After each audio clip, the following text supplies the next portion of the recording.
How much responsibility do you feel that you have, particularly guys, the alt-right, who, as you say, some of them have enjoyed your work and say, No, I'm not one of you guys. I'm not with you guys. They haven't enjoyed my work. I've definitely read bits on the internet. Read more. Do you think a trans woman is a real woman? I don't really like the way those questions are formulated. I don't know what that means. What do you mean a real woman? Well, I'm asking you, in your mind, it depends what you think a real woman is, but do you think a trans woman is a woman? No. Why not? Because I think that women are capable, generally speaking, of having babies, and they have female genitalia, and they have an XX chromosome, and I think the biological markers are relevant. I'm interested in people being able to have different choices and having equality of outcome. Aha, well, so the overwhelming proportion of people who are in prisons are male. Now, do you want to equalize that, just out of curiosity? What about bricklayers? They're 99% male, and we've got about 3/4 of the population now in universities in the humanities and social sciences are female. Yeah. Are we going to equalize that? And men work longer hours, they work more dangerous jobs, they're more likely to move, they're more likely to work outside, they're more likely to participate in jobs in the STEM fields that are scalable, they make more money for those reasons, and that's all hidden under the idea that the reason that men and women make different amounts of money is because of their gender. It's a very simplistic analysis. Why are you against the use of alternate pronouns? I'm against the use of legislation to determine what words that myself and other people are required to utter. But would you use alternate pronouns if a student asked you to? I think I've made my position on that clear already. Well, perhaps not to our audience at home who are just being introduced to this. Would you use alternate pronouns? And why not? Because I don't believe that other people have the right to determine what language I use, especially when it's backed by punitive legislation. And when the words that are being required are the constructions, they're artificial constructions of people I regard as radical ideologues whose viewpoint I do not share. Until women got full legal rights, they could own property for themselves, they could work. Essentially, they were owned. They were first owned by their fathers and then by their husbands. Status to the domination by men. You already said that you thought that what emancipated women primarily in the 20th century was technological revolution. No, not primarily, but that's one of two. I think that's two things. It's not primarily, eh? No, I don't think the pill was a primary force in the emancipation of women. I think or the invention of tampons, let's say, or the provision of proper sanitary facilities, toilets, and that sort of thing. You're thinking instead it was the action of courageous feminists in the 1920s that produced a social revolution that overthrew the patriarchy. That's your theory. Yeah, I think that's a foolish theory. Wow. Yo, that's crazy.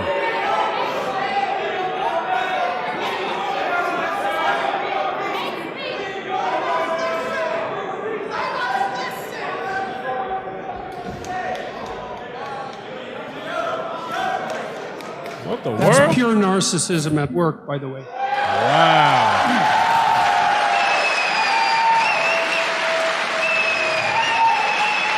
Oh, man.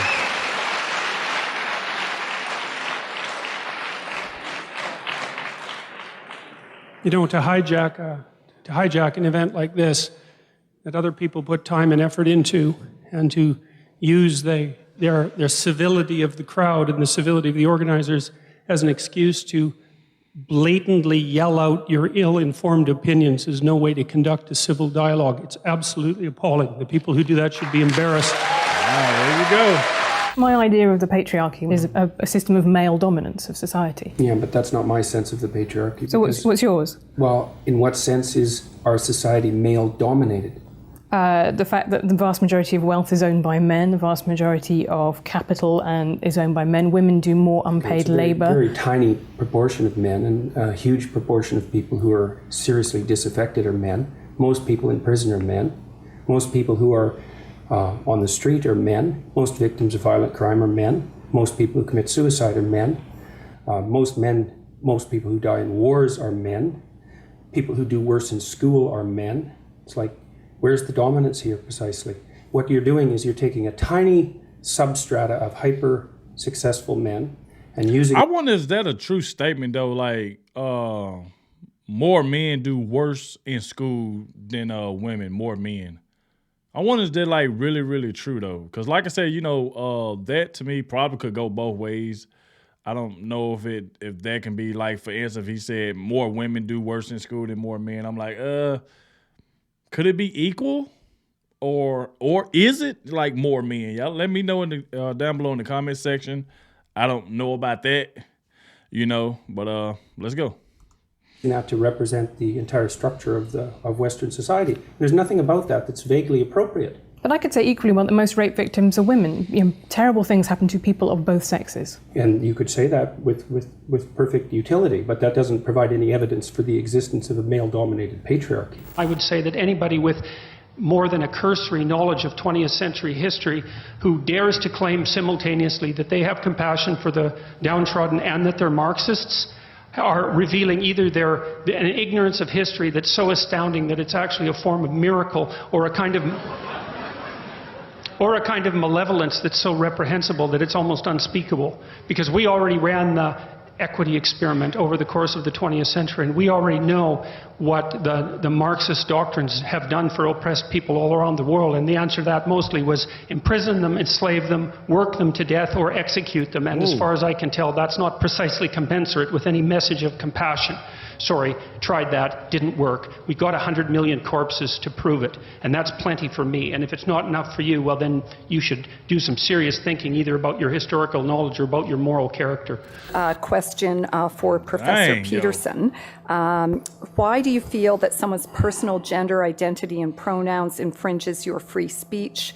Can one not also argue, based on your interpretation, that professors can use racial slurs in their classroom and that the inability to do so would violate their freedom of speech?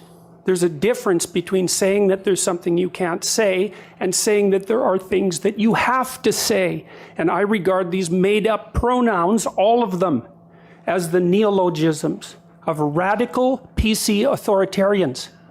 Do you understand that? And I'm not a fan of that sort of person. And the reason I'm not a fan of that sort of person is because I've done my homework. I've read everything I can get my hands on in the development of authoritarian political systems, and I know the literature inside out and backwards. And I am not going to be a mouthpiece for language that I detest. Wow. And that's that. Wow, bro, I ain't gonna lie, I've never seen Jordan Peterson like look like that angry while making a statement like that. Like, he looked like, hey, yo, look, I done did my homework on this type of stuff. There's no way I'm gonna sit there and listen to something like that. Wow. And he wasn't playing when he said that either. This whole patriarchy thing, I think you have no idea how pernicious and dangerous it is. Well, no, I don't. I really don't. Go on. Throughout history have fundamentally cooperated to push back against the absolute catastrophe of existence. A terrible death rate, the probability of chronic starvation, early death, disease, the difficulty of raising children, with all the death that was associated with that. And to look backwards in time and say, well, basically what happened was men took the upper hand and persecuted women in this tyrannical patriarchies. It's absolutely dreadful misreading of history. It's a terrible thing to teach young women, and it's a horrible thing to inflict upon men. When the Marxists say, well, that wasn't real Marxism, what it really means, and I've thought about this for a long time, it's the most arrogant possible statement anyone could ever make. It means if I... Like, that's the third or fourth time I heard him say that Marxist word. I can't really think off the top of my head or remember what that means.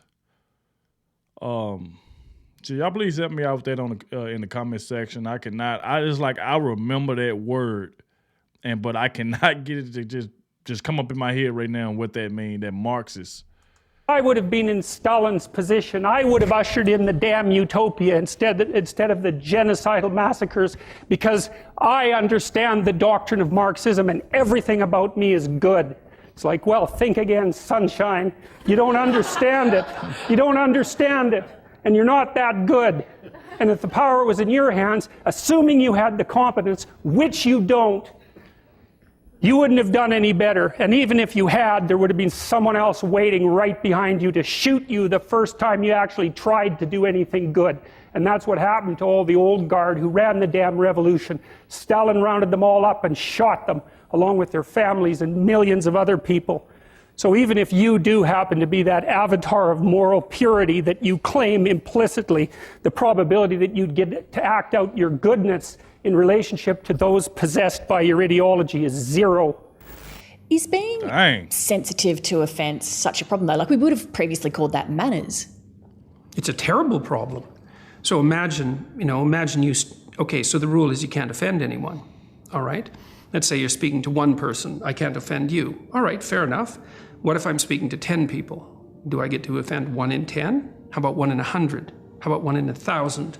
You're going to come out on stage and you're going to say something important about something vital, and you're not going to offend 1 person in 1,000? Well, you can't say anything about anything important ever without offending probably the person you're talking to.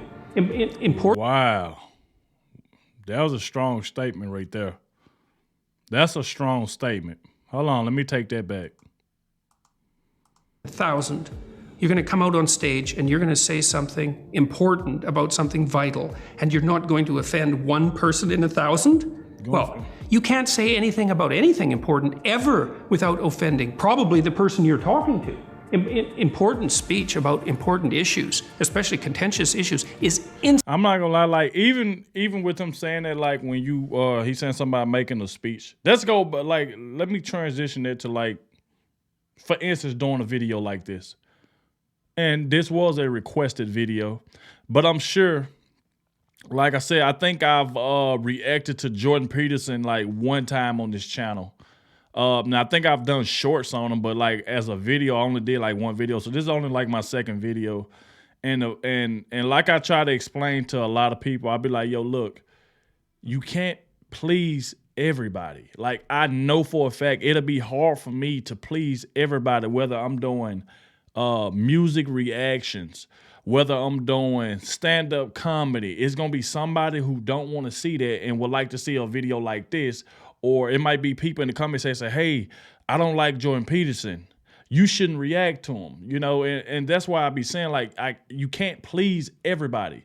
And that's what I try to tell a lot of people that be in the comment section. They be like, hey, you shouldn't do this or you shouldn't do that.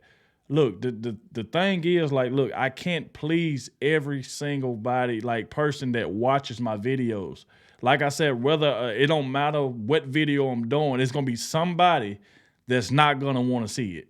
Whether, like I said, I can do a stand-up, it'd be 1 person or 2 persons, 2 people up in the comments say, hey, I don't like that person. Why are you reacting to him? And I tell people all the time, look, I'm not making you watch it. You don't have to watch it, because I know for a fact that I can't please every single person that watches my videos.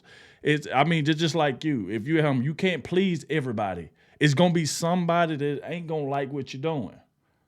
You know what I'm saying? So that's the reason why I be telling people, like, look, it's no use to come to the comment section and say, Adogg, don't do this. Because like I said, it's my channel. I'm going to do what I want to do.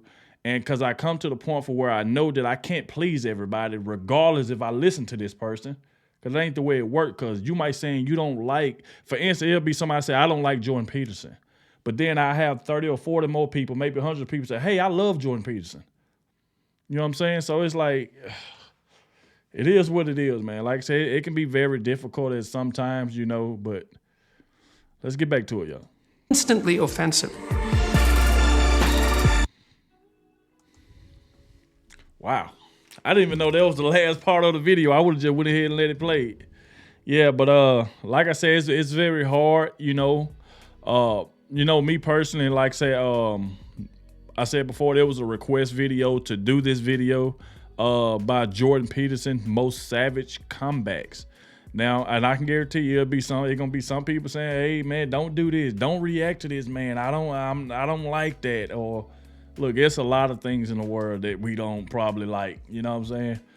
You know what I'm saying? So that right there just goes a long way. Like I said, it's a lot of channels I follow might post a video that I don't like. You know what I'm saying? I'm subscribed to a lot of channels. And if they post videos I don't like, I just don't watch that particular video. I wait till they post something that I do like. I'm not gonna wait till they post a video I don't like and then go into their comment section and be like, hey bro, why are you posting this? I'm not here for this. You know what I'm saying? Because that's that person's channel. I can't go tell this person how to run their channel or what they should react to. They're just like, it's like watching TV. It's like Dish Network or Direct TV. Of course, you gonna pay for the plan to get Dish or Direct, but not everything they play on it you're gonna like. They're gonna have these type of videos on there, and you got the option to not watch it. You know what I'm saying? You got the option to just watch another channel, you know? And that's what I always say, man. So like I said, I never do that. And like I said, it's people now that I follow that might post videos that I'm not fond of or don't just really, you know what I'm saying, like or watch. But I still stay subscribed to them because I know they post videos that I do like. So if they post something that I don't like, I just don't watch that video. I wait till they post something that I do like. Instead of, you know what I'm saying, going to the comment section telling them what they should or shouldn't do. I'm not that type of person. You know, because that person might have an audience that likes what he posting. Like, it's gonna be a handful of people that'll like those type of videos. There'll be a handful of people that don't. You know what I'm saying? So it just worked both ways, you know.